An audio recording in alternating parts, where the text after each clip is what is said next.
करा। भगवान गोपाल कृष्ण महाराज की जय। जय जय रघुवीर समर्थ।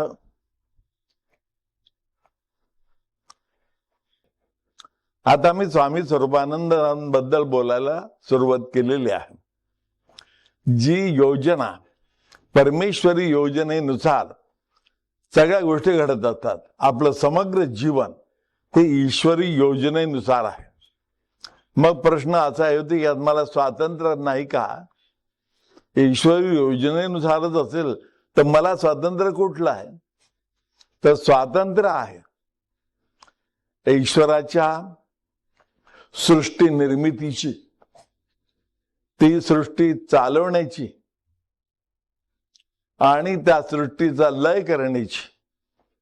किमया मोठी विचित्र आहे, विलक्षण। एकाच वेळेला बंदिस्त, एकाच वेळेला मुक्त। मनुष्य एकाच वेळेला बंदिस्त असतो, वातावरणाने भारलेला असतो। वातावरण निर्मिती मला करता येत नाही। आतापर्यंत थंडी नव्हती, आता अकस्मात थंडी सुरू झाली। थंडी नव्हती तेव्हाही मी काही करू शकत नव्हतो, थंडी आली तेव्हाही मी काही करू शकत नव्हतो। You cannot govern the atmosphere, but you can govern yourself to face the atmosphere. एवढं नक्की करता येतं। वातावरणावर आपला अधिकार नाही, परंतु आपल्यावर मात्र वातावरणाला तोंड देता येईल अशा प्रकारची क्षमता निर्माण करण्याचा अधिकार आहे। जे आपल्या स्वाधीन आहे ते जरूर करायचं, जे स्वाधीन नाही त्याबद्दल नाका मोरडायची नाही, देवाला दोष द्यायचा नाही, काही करायचं नाही। त्याला तोंड देण्याची क्षमता ही स्वतःमध्ये निर्माण करायची। स्वामी म्हणाले कुठलाही जो ग्रंथ हाती येईल तो घ्यावा, कारण त्याच्या मागे ईश्वरी योजना आहे। कुठला ग्रंथ तुमच्या हाती यावा, केव्हा काय परिस्थिती कशी निर्माण व्हावी हे माझ्या हाती नाही, पण ईश्वर नियोजित आहे। ईश्वराचं नियोजन पिढ्यानपिढ्याचं असतं। ईश्वराचं नियोजन प्रत्येक व्यक्तीच्या बाबतीमध्ये असतं आणि सर्व विश्वाच्या बाबतीमध्ये, किडा मुंगी सहित सगळ्यांच्या बाबतीमध्ये नियोजन असतं। त्याची जाणीव ठेवायची। आणि जो कागद, एखादा कागदाचा तुकडा जरी असला, वर्तमानपत्रामध्ये आजकाल ज्ञानेश्वरीवर वगैरे भाष्य येतं, तो तुकडा असला तरी चालेल। जे हाती येईल ते घ्यायचं, वाचायचं, एकदा वाचायचं, किती लक्षात आलं ते बघायचं, दुसऱ्यांदा वाचायचं, याचा अर्थबोध किती झाला मला ते समजून घ्यायचं, तिसऱ्यांदा वाचायचं। साधा अर्थबोध मला झाला, शाब्दिक अर्थ मला कळला, पण याचा गुह्यार्थ मला कळला का? आपण आपल्याला प्रश्न विचारायचा। तो गुह्यार्थ, धन्वार्थ ह्या सगळ्या गोष्टी मी समजून घ्यायच्या एका ओवीच्या। सुखी संतोषा न यावे, दुःखी विषादा न भजावे, आणि लाभा लाभ न धरावे मना माझी। एक साधी ओवी आहे। गुलाबराव महाराजांनी, मादांचे जे गुलाबराव महाराज होते ते स्वतःला ज्ञानेश कन्या म्हणवीत असत आणि श्रीकृष्णाची पत्नी स्वतःला ते म्हणून घेत असत। तर ज्ञानेश कन्या या भूमिकेतून त्यांनी एक पण केला होता की ज्ञानेश्वरीतील अमृत अनुभवातील प्रत्येक ओवी मी समजून तर घेईन, पण ती माझ्या आचरणात आली पाहिजे। नामा म्हणे ग्रंथ श्रेष्ठ ज्ञानदेवी, एक तरी ओवी अनुभवावी। प्रत्येक ओवीचा अनुभव हा मला घेता आला पाहिजे। त्या दृष्टीने मग सुखी संतोषान यावे, दुःखी विषादांना भजावे, आणि लाभालाभ न धरावे मना माझी। सुख झालं, नाचण्याची उडण्याची माणसाला सवय झाली। मुलगा चांगल्या रीतीने पास झाला, आनंदी आनंद, पेढे वाटतात, उड्या मारा, सगळं करा। दुसरी दुःखाची गोष्ट आली, त्याचीच ती धाकटी बहीण होती, ती धाकटी बहीण परीक्षेत नापास झाली. ते दुःख म्हणजे तो मुलगा पास झाल्याबरोबर सुख, मुलगी नापास झाल्याबरोबर दुःख, किंवा मुलीचा विवाह झाला तिथले काहीतरी कंप्लेंट ती घेऊन आली म्हणजे दुःख माणसाला होतं. अशा रीतीनं मनुष्य सुख आणि दुःख यामध्ये नाचत असतो. अखंड नृत्य संसारामध्ये चालू असतं आणि त्या नृत्याला बाकीच्याची साथ लागत नाही. माझ्या प्रारब्धानुसार, माझ्या स्वतःच्या विचारानुसार, आचारानुसार, वागण्यानुसार ती दुःख सगळी निर्माण होत असतात. सुखही त्याचप्रमाणे निर्माण होतं, तोही प्रारब्धाचाच भाग आहे. ह्या दोन्हीमध्ये मी सांसारिक नृत्य करीत असताना एखादी अशी भावना मनात निर्माण होते का, निळोबारायांनी जसं म्हटलंय, नाही पापाची टोचणी, नाही पुण्याची मोजणी. असं कधीतरी होतं का माझ्या जीवनामध्ये? ते जर होत असेल तर मग आपोआप सुखामुळे जास्तीचा सुखी होत नाही, दुःखामुळे जास्तीचा दुःखी होत नाही. मनुष्याला भावना असतातच. भावगंध रसगंध हा कधीही नाहीचा करता येत नाही, अखेरच्या क्षणी सुद्धा. परंतु त्या रसगंधाबरोबर वाहत जाणं, त्या भावगंधाबरोबर मी स्वतः वाहत जाणं, you should not swayed away by your on thoughts. आपल्या विचारानुसार मनुष्य वाहवत जाणं ही साधी प्रक्रिया आहे. परंतु जो कोणी धरून ठेवू शकतो की ठीक आहे, आनंदाची गोष्ट आली, ठीक आहे, पचवायची. दुःखाची गोष्ट घडली, ठीक आहे, पचवायची. अशी सवय मी करून घ्यायची आणि त्याकरता रोजच्या रोज एकच एक ओवी वाचायची. सुखी संतोषांना यावे, दुःखी विषादा न बजावे, आणि लाभालाभ न धरावे मनामाजी. धंदा असतो, माझा व्यवहार असतो किंवा नोकरी असते, कुठेही पोटा पाण्याकरता मला कष्ट करावेच लागतात आणि त्याचा परिणाम म्हणून मला 2 पैसे मिळतातच. ते मिळाल्यानंतर कधी लाभ होते?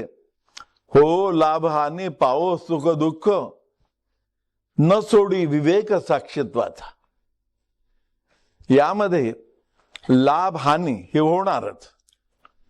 पण लाभ झाला म्हणून लागलीच पेढे वाटत फिरणं किंवा हानी झाली म्हणून मान खाली घालून रडत बसणं, ह्या दोन्ही गोष्टी नको.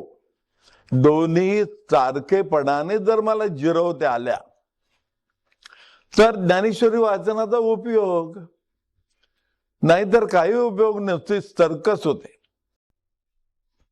जसा एक तरी ओवी अनुभवावी, ही ओवी अत्यंत महत्वाची. आणि या एक तरी मधली एक ओवी 8व्या अध्यायातली ओवी अशी आहे की जी गुलाबराव महाराजांनी म्हटलं की मला संपूर्ण ज्ञानेश्वरी अनुभवायची आहे. पण म्हणाले ही ओवी आहे. या ओवीचा अर्थ असा आहे की अखेरच्या क्षणी सहस्त्र इंगळ्यांचा दंश व्हावा एवढं दुःख माणसाला होतं. 8व्या अध्यायावर ज्ञानेश्वरांनी जे भाष्य केलेलं आहे त्यामध्ये ही ओवी अशी आहे. बरे, ही परिस्थिती प्रत्येकाला आहे. अखेरच्या क्षणी प्राण सहजासहजी निघून जात नाही. त्याचा आणि या देहाचं असोसिएशन आहे, संबंध आहे, मैत्री आहे, आत्मीयता आहे, जिव्हाळ्याची आत्मीयता आहे. इतकी आहे की एकमेकांना कधी सोडत नाहीत. पण तो देह सोडावा लागतो. केनोपनिषदामध्ये त्याचंही वर्णन केले. कोण आहे हा? कोण आहे की जो या प्राणाला जबरदस्तीने देहातून घालवून देतो? असा कोण बसलाय माझ्या देहामध्ये? आतापर्यंत माझा देह म्हणजे मी असं समजत आलो. देहापासून जराही वेगळेपण मी कधी अनुभवाला आणलं नाही. आणि आता मात्र तो देह असावा याऐवजी तो देह नसावा असं मला वाटायला लागतं.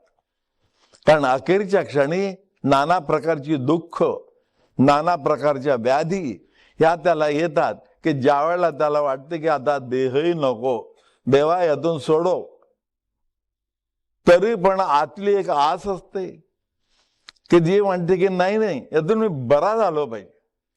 देह नको असं वाटत नाही, देह जर्जर आहे, पीडा जर्जर देह आहे, म्हणून ती पीडा तेवढी नको, मग बाकीचा देह मला पाहिजे. आणि समजा तुला तसा देह मिळाला, तो काय करणार आहे? काही नाही, चैन रोज बटाटे बडे खाईल, रोज अमुक खाईल, रोज हा सिनेमा पाहिल, परवा ते आणखीन पाहिल वगैरे अशा प्रकार. म्हणजे या देहाचे चोचले पुरवणं एवढ्या करता का परमेश्वराने मला देह दिलेला आहे? परमेश्वराने मला का देह का दिला, याची मूलभूत जाण माणसाच्या ठिकाणी निर्माण व्हायला पाहिजे. कारण त्याच्या ठिकाणी बुद्धी आहे, जनावरांच्या ठिकाणी बुद्धी नाही, पशुपक्ष्याच्या ठिकाणी संवेदना आहेत परंतु बुद्धी नाही. माणसाच्या ठिकाणी सर्व संवेदना तर आहेतच आहेत, पण त्या व्यतिरिक्त आणखीन बुद्धी नावाची एक महान संस्था भगवंताने आपल्या ठिकाणी स्थापन केले जन्मतः. एवढं मोठं कार्य भगवंतानी केलं मनुष्य म्हणून. त्यामुळे तो उपनिषदातला ऋषी असं म्हणतो, वायुर निलममृतम अतेदम भस्मांतम शरीरम ओम क्रतो स्मर कृतम स्मर, क्रतो स्मर कृतम स्मर. तो म्हणतो, भगवंता मी तुझे किती आभार मानू, तुम्ही हा मला मनुष्य देह दिलाय आणि या मनुष्य देहाच्या ठिकाणी क्षमता दिलेली आहे. क्षमता म्हणजे कॅपॅसिटी करण्याचं सामर्थ्य. हे सामर्थ्य किती प्रचंड प्रमाणामध्ये आहे तर वायुर निलममृतम. वायू जो आहे, वायू म्हणजे प्राणवायू, हा जो प्राणवायू अखंड मी श्वसन करतो तो वायू, हा या वायूचं उदात्तीकरण मी एवढं करू शकतो की ते अमृता समान होतं. म्हणजे या वायूतून मला अमरत्व प्राप्त होतं. वायूर निलममृतम. आणि बाकीच्या देहाविषयी अथेदम भस्मांतम शरीरम. आणि शरीराचं भस्म होतं. शरीराची राख प्रत्येकाचे होते, पण ऋषी असं म्हणतो शरीराचं भस्म होईल. राख आणि भस्म यामध्ये फार मोठा फरक आहे. भगवान शंकराला चिताभस्म प्रिय आहे अशी शिवपुराणातली वगैरे कथा आहे. कारण चिताभस्माच्या ठिकाणी हे सामर्थ्य निर्माण होतं आणि त्या सामर्थ्याकरता शंकराचे आशीर्वाद पाहिजेत. ते काशीला मिळतात. रामकृष्ण परमहंस एकदा काशीला गेले होते आणि काशीला अशी प्रथा आहे की प्रेत अर्धवट जाळून गंगेमध्ये फेकून देतात ते. तर रामकृष्णांना विचारलं की म्हणाले, प्रेत गंगेमध्ये का फेकतात? अशी कशी काय प्रथा आहे इथे? अर्धवट जळलं की गंगेमध्ये फेकून देतात, गंगेचं पाणी दूषित होतं वगैरे, हा पुन्हा भाग आहे त्याच्यातून. तर रामकृष्ण म्हणाले, अरे तसं नाही म्हणाले, गंगेचं पाणी दूषित कधी होत नाही, पण म्हणाले अर्धवट एवढ्या करता टाकतात की तिथे प्रत्यक्ष शिव नांदत असतो आणि शिव प्रत्येक देहाला स्पर्श करतो आणि ते शरीर बाजूला फेकून देतो. मनुष्य हे निमित्त मात्र. तुमचं नातेवाईक किंवा तुमचा मनुष्य हा निमित्त मात्र आहे, परंतु ते प्रेत गंगेमध्ये तो फेकून, ते साक्षात शिव आहे. भगवान शंकराचा स्पर्श त्यावेळेला होतो. आणि एवढं सामर्थ्य फक्त काशी विश्वेश्वरामध्येच आहे. इतर शिव ज्योतिर्लिंग अनेक आहेत, 12 ज्योतिर्लिंग आहेत, पण इतर ठिकाणी हे सामर्थ्य नाही जे काशीला आहे. म्हणून काशी विश्वेश्वर. त्यामुळं गुरुचं वर्णन करीत असताना गुरु ब्रह्मा गुरु विष्णू गुरुदेव महेश्वरा वगैरे हे 3 जण तर आहेत, परंतु भौतिक जीवनामध्ये सांगितलं की गुरुराधिर्नानिश्च गुरु परमदैवतम गुरुर विश्वेश्वरा साक्षात तारकम ब्रह्म निश्चितम, असं गुरुगीतेमध्ये वर्णन आहे. तर गुरुर विश्वेश्वरा साक्षात म्हणजे भौतिक जीवनातला गुरु जो आहे हा साधा गुरु नाही, साक्षात विश्वेश्वर आहे की ज्या विश्वेश्वराला चिताभस्म अत्यंत प्रिय होतं. त्या चिताभस्माचं सामर्थ्य एवढं मोठं आहे की संपूर्ण वामशक्तीवर ते आपला प्रहार करू शकतं आणि त्याचे परिणाम जे आहे ते त्याचं निरसन करू शकतं. अशा रीतीनं जे शेवटच्या क्षणीचा जो हा आहे तुमचा ओवी आहे, ती ओवी मला अनुभवाला यायला हवी अशी गुलाबराव महाराजांची इच्छा होती. पण ते म्हणले की हे ज्ञानेश्वरांनी जे वर्णन केलंय ते मृत्यूच्या आधीचं वर्णन केलेलं आहे. आणि आतापर्यंत मी जसं सांगितलं ते मृत्यूनंतर प्रत्यक्ष शिवानी स्पर्श केल्यानंतर जो अधिकार प्राप्त होतो त्याचं वर्णन आहे. सर्वसामान्य माणसाचं काय, त्याला तर दुःख भोगावेच लागतात ना. कारण जो मनुष्य दुसऱ्या योनीमध्ये पुढे जाणार आहे त्याला या जन्मातले दुःख भोगावेच लागणार. कारण त्या दुःखामुळं त्याचं देहभान नाहीच होत नाही. देहभान म्हणण्याच्या देहबुद्धी असं आपण म्हणू. कारण आपल्याला मारक जी आहे ती देहबुद्धी आहे. देहबुद्धी ते आत्मबुद्धी करावी. समर्थांनी ते सांगितलं. सगळ्या युक्ती आमच्या संतांनी सांगितल्या आहेत. आयुष्यभर प्रयत्न करायचा, साधना करायची म्हणजे नेमकं काय करायचंय तर देहबुद्धी ते आत्मबुद्धी करावी. आणि त्याकरता काय करायचं, मनात संगती सज्जनाची धरावी. सज्जनाची संगती किंवा गुरुची संगतीमुळं देहबुद्धीचं आत्मबुद्धीमध्ये परिवर्तन करायचंय. सगळी साधना त्याकरता करायची असते. हे जे परिवर्तन आहे हेच परिवर्तन सोम साधनेमधून होतं. गुरु ते सांगतो. अशा पद्धतीनं हे आतापर्यंत सगळं झालं. पण जो सर्वसामान्य मनुष्य आहे, जो साधनेला लागलाय, त्याच्या बाबतीमध्ये हे झालं. पण अगदी सामान्य मनुष्य ज्याला साधनाही माहिती नाही, जो फक्त एखाद्या जनावराप्रमाणेच जगला, आला आला प्राणी जन्माचे आला, केला केला व्याप संताप केला आणि गेला गेला देह सोडून गेला, यापेक्षा वेगळं त्याच्या जीवनात काही नाही. अशा माणसाला मग त्यात ते जे दुःख आहे, अखेरचं दुःख, हे सहन करावंच लागतं. मग ते दुःख काय, ते दुःख सहन केल्याशिवाय ज्ञानेश्वरीच्या प्रत्येक ओवीचा अनुभव मला आला असं मी ज्ञानेश्वरासमोर, माझ्या आई समोर म्हणू शकणार नाही. कारण माझी प्रतिज्ञा आहे. आणि प्रतिज्ञा आईच्या समोर केलेली आहे. ज्ञानेश्वरांसमोर प्रतिज्ञा केली की आई, तू जे वाङ्मय निर्माण केलं त्यातली प्रत्येक ओवी माझ्या अनुभवाला आली पाहिजे. म्हणून त्याचं सामर्थ्य नामदेवाने वर्णन केलं. गुलाबराव महाराज चिंतित झाले. ते म्हणाले की मला हा अनुभव येणार नाही, कारण माझी आई कोणालाही दुःख देत नाही. आतापर्यंत कोणालाही दुःख दिल्याचा, माझ्या आईने दुःख दिल्याचा अनुभव नाही किंवा रिपोर्ट तसा कुठलाही नाही.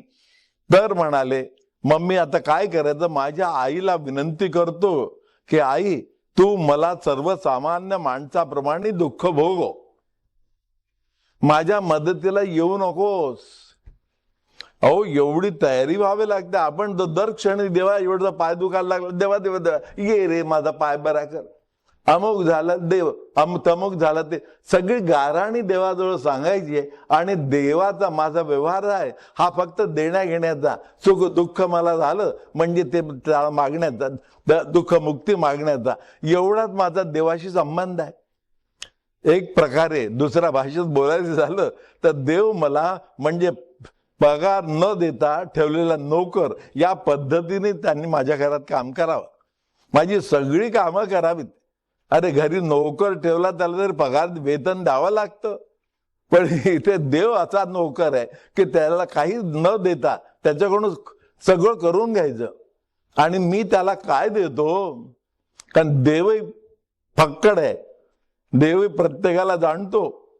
देव असं म्हणतो की तुझ्या पतित पावन आहे म्हणून आलो तुझ्या द्वारी, पतित पावन नवोच म्हणून जातो माघारी.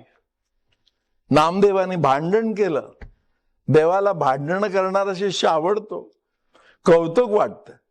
ईश्वराला आपल्या भक्ताविषयी असंच कौतुक वाटतं, असंच प्रेम वाटत असतं. हे प्रेम कसं असतं, स्वामीने अमृतधारामध्ये त्यांचा आईशी झालेला जो संवाद आहे तो संवाद जरूर वाचा आपण. छेरे बालक, काय तुला ही भीती वाटली, तुला का भीती वाटते, तर हा गोड गोड असा खाऊ मी तुला देतो.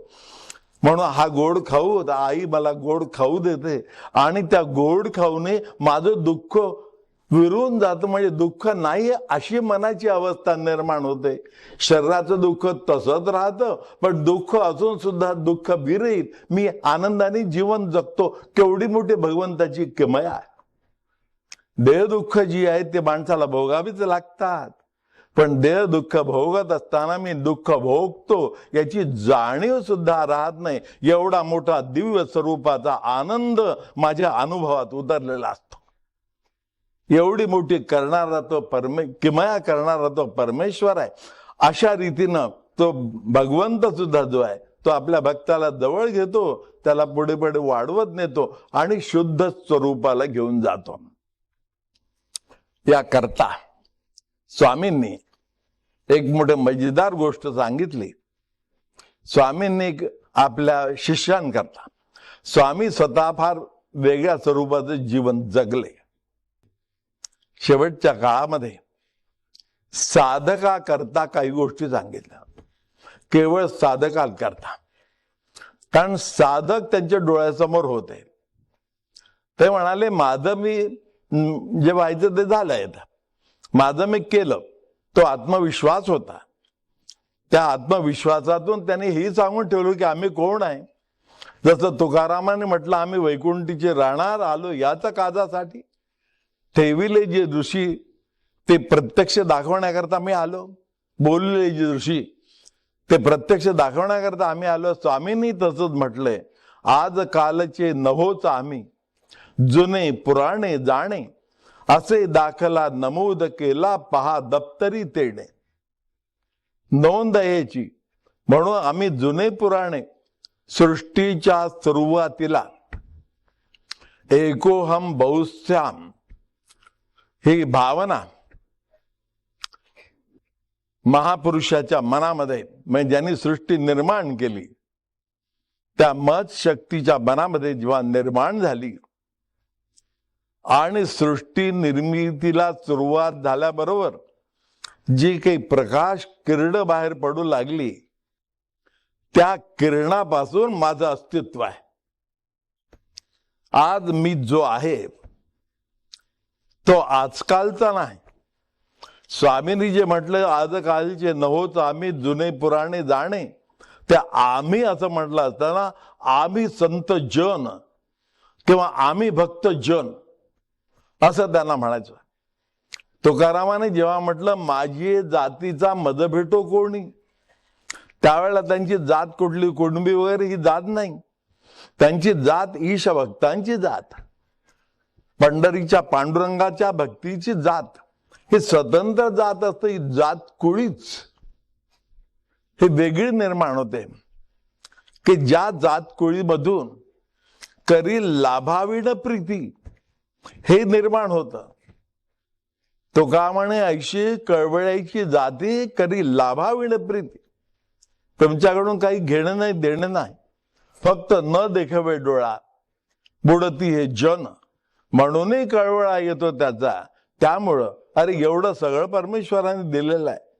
आपल्याला उत्तम बुद्धी दिली आहे, चांगला देह दिलेला आहे, एवढ्या प्रकारची सगळी क्षमता दिलेली असताना देवाचं नाव घ्यायची मला लाज वाटते. का बरं असं असावं? ज्याच्यामुळं मला हे सगळं मिळालं. आता मी तुम्हाला सांगितलं, वायुर निलमृतम अतिदम भस्मांतम शरीर. एवढी मोठी क्षमता ज्याच्या कृपेमुळं मी काही न करता मला मिळालेली आहे, त्याचं स्मरण सुद्धा नाही.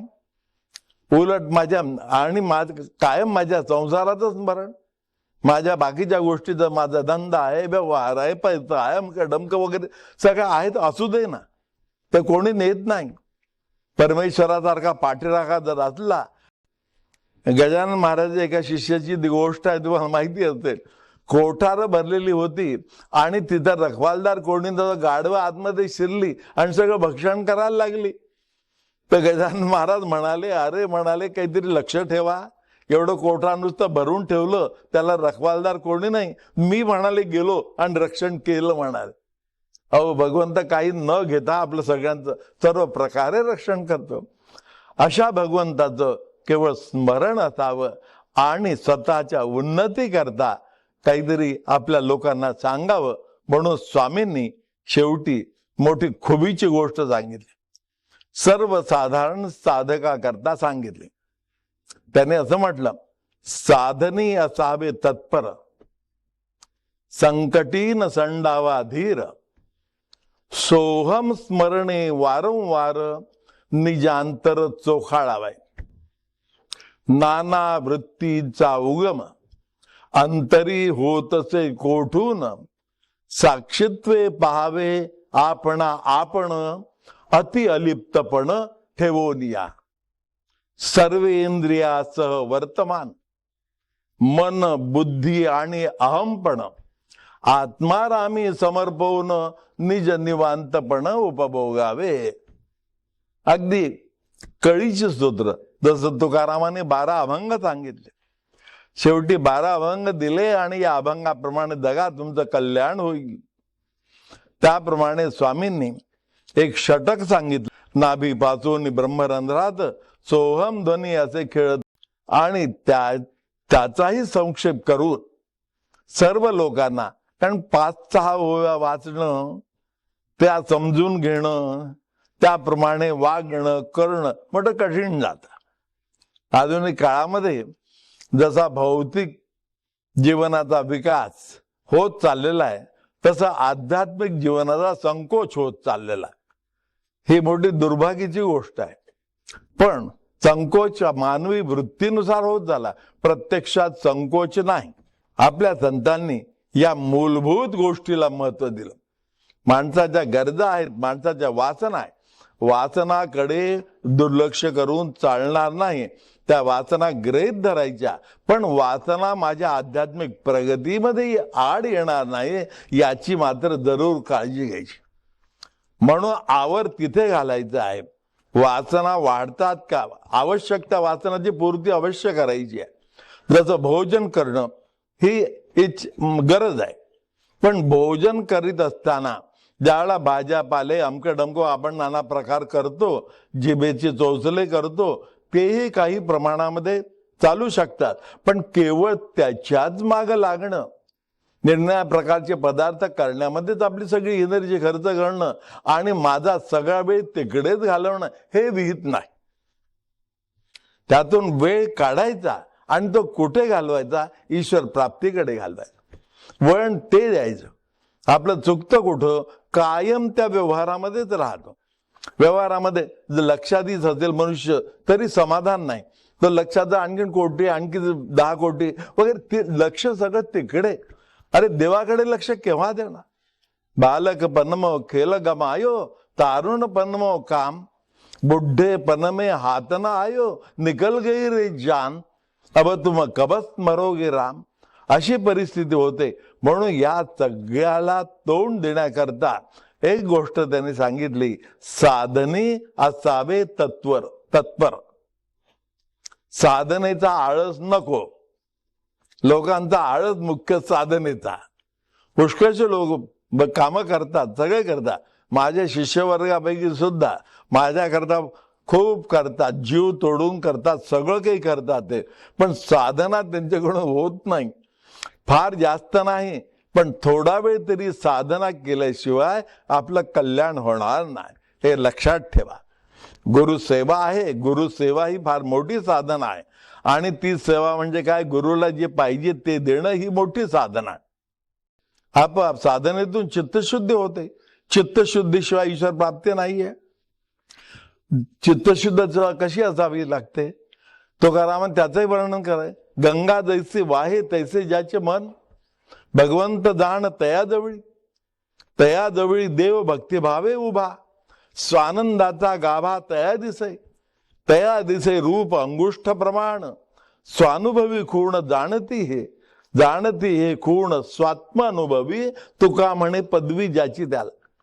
मोठं सुंदर सांगून ठेवलेलं आहे. तर स्वामीचं म्हणणं असं आहे की तुम्ही साधनी असावे तत्पर. साधना जरूर करायची, साधना चुकू द्यायची नाही. आणि ज्या दिवशी चुकली असेल तर जेवणाचा अधिकार नाही. साधना अवश्य केली पाहिजे. साधनेशिवाय वरचे अनुभव येणार नाहीत आणि नेहमीचे जे अनुभव आहेत ते स्थिर राहणार नाहीत. म्हणून साधना पाहिजे. बाकीचं वाचन हे ते वगैरे जरूर करा, त्या प्रश्न नाहीये, परंतु त्यात फार लक्ष देऊ नका. संपूर्ण जीवनाचं उत्थान करून देणारे जे ग्रंथ आहेत ते ग्रंथ ज्ञानेश्वरी, दासबोध, तुकारामाची गाथा, नामदेवाचे अभंग आणि आपला एकनाथाचं भागवत हे ग्रंथ आहेत. म्हणून हे संत पंचक जे आहे महाराष्ट्रामधलं अत्यंत थोर आणि प्रभावी. तर अशा रीतीनं संतांची कृपा होते.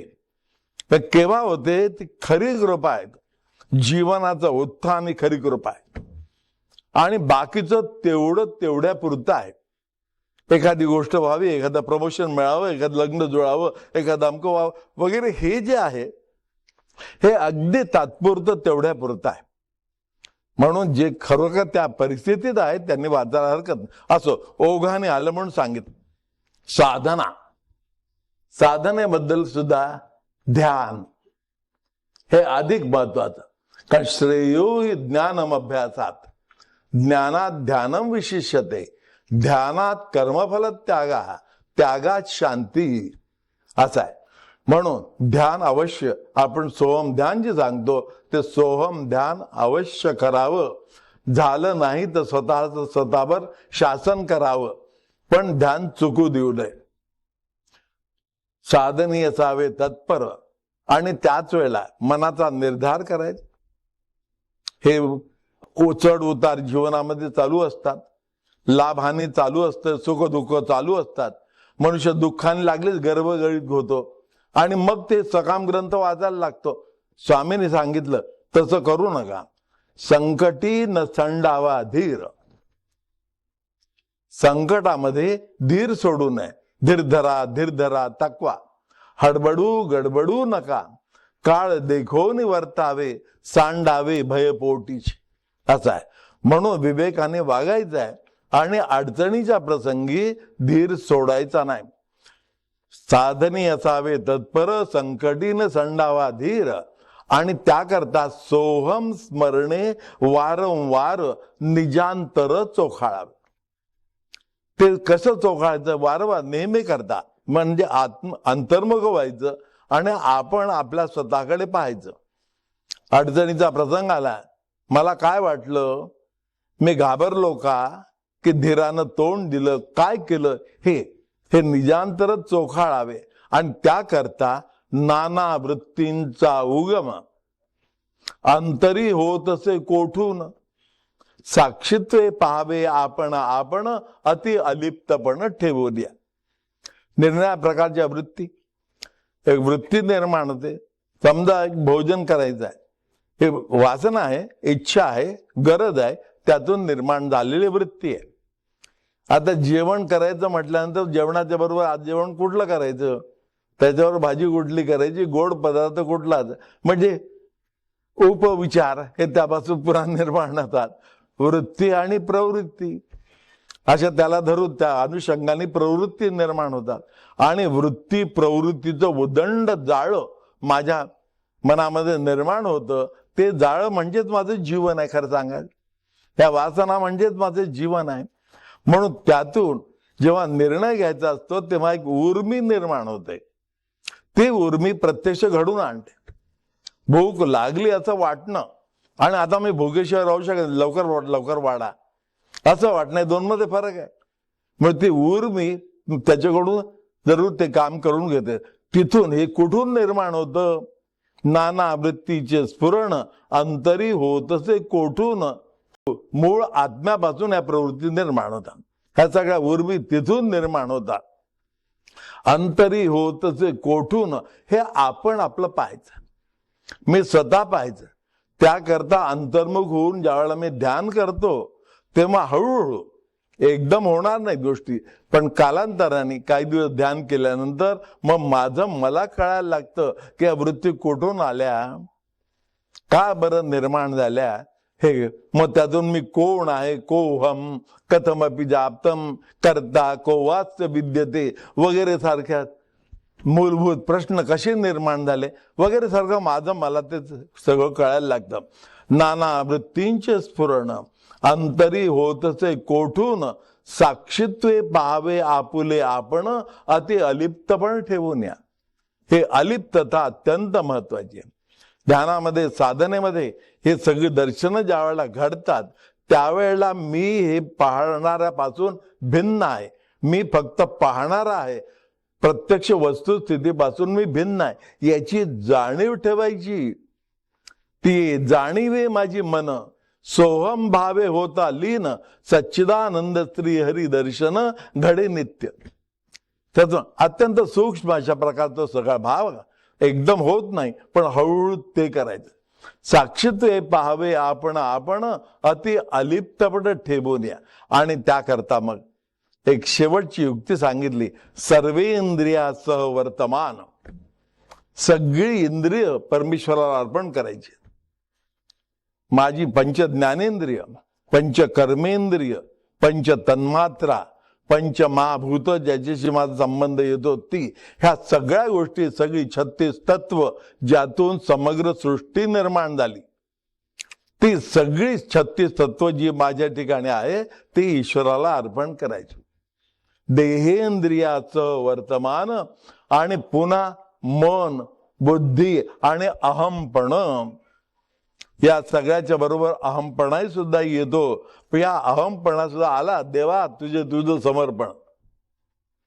एखाद्या वेळेस मी सांगून जाणार नाही, हे मला नको असं मी ज्यावेळेला म्हणतो तो माझा अहंकार असतो ना, नकळत उमटलेला तो अहंकार आहे, तोही ईश्वराला अर्पण करून टाकायचा. म्हणून जे तुला आले कर्म निपजे, ज्ञानेश्वरांनी सांगितलं हे कसं करायचंय. जे तुला आले कर्म निपजे, ते तुले आदि पुरुषी अर्पिजे, तरी परिपूर्ण सहजे जाहले जाण.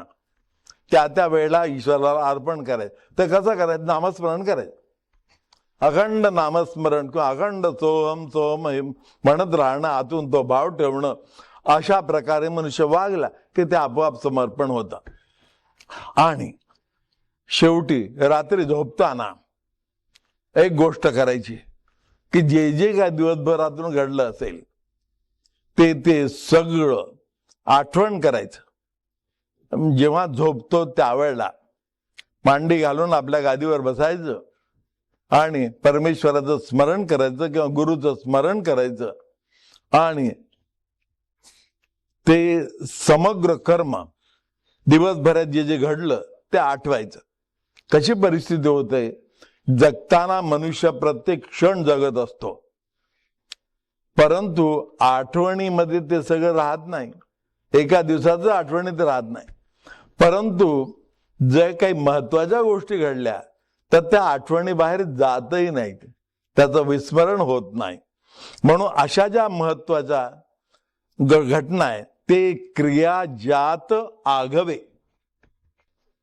ज्ञानेश्वरांची शब्दयोजना अशी आहे पहा, की दिवसभर जे काय क्रिया ज्यात माझ्याकडून घडतं, क्रिया म्हणजे साधं कर्म, इथे क्रिया ज्यात म्हटलंय, म्हणजे ज्या बुद्धीने ज्या वृत्तीने हे सगळं कर्म घडलेलं आहे ती वृत्ती तिथे जायचं.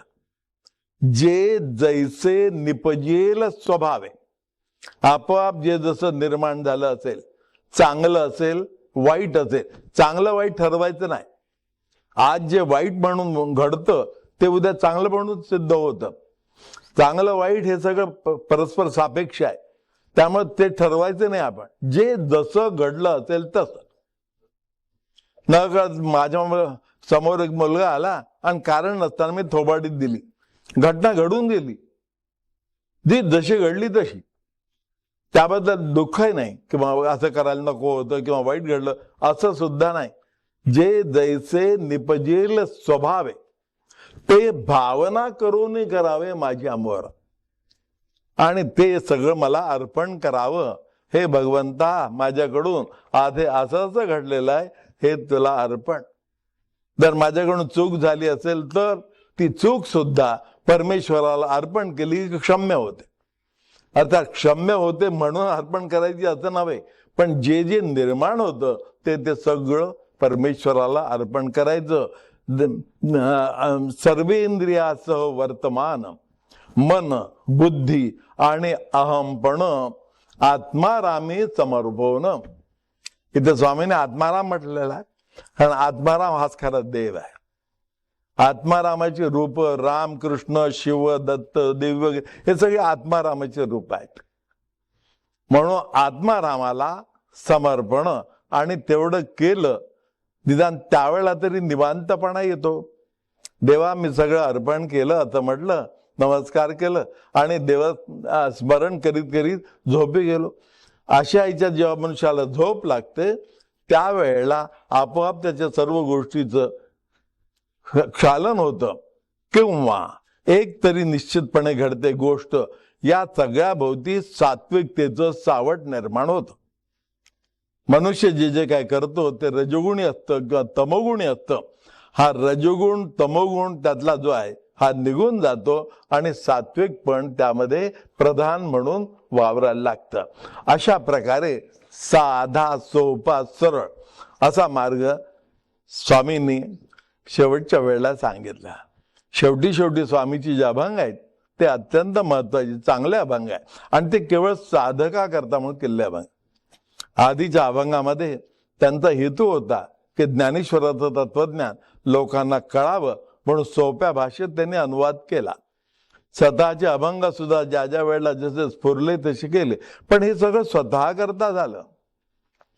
त्यातून त्यांनी स्वतःची उन्नती साधली, पण लोकांकरता भक्तवर्गाकरता म्हणून ज्या काही गोष्टी शेवटी सांगितलेल्या होत्या त्यातली ही अत्यंत महत्वाची गोष्ट आहे. तीच आपण त्यांचे पाईक म्हणून आचरणात आणणार. त्यामुळे आपलं कल्याण आहे. आपलं जीवन आपल्या हाती आहे. ते धन्य करणं किंवा वाया घालवणं हे एवढं स्वातंत्र्य आपल्याला जरूर आहे. बाकीच्या ह्या नियमित योजना आहेत, पण संपूर्ण जीवन जे दिलं त्यामध्ये पूर्ण स्वातंत्र्य मला आहे. साधनेला जे स्वातंत्र्य लागतं ते आपल्याला आहेच. साधनेला जे वातावरण लागतं ते वातावरण माझ्या हाती नाही. आज मी इथं असेल, उद्या रेल्वेच्या डब्यामध्ये असेल, परवा आणखी कुठं विमानाने जात असेल, आणखीन कुठं जर असलं तरी त्याही परिस्थितीत साधना मी करू शकतो. मुंबईचे लोक 2-2 तास पर्यंत लोकल मधून जावं लागतं त्यांना. कल्याणहून मनुष्य नेहाला विटीला जाईपर्यंत 2 तास मिळतात.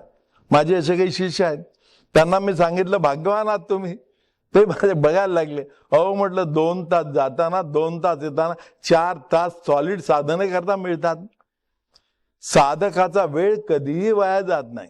मी तरी असं समजतो. कुठेही थांबायचं असं बसायचं, आपण आपलं जप सुरू करायचा, आतल्या स्मरण करायचं, अवधान ठेवायचं, ह्या गोष्टी केव्हाही करतात.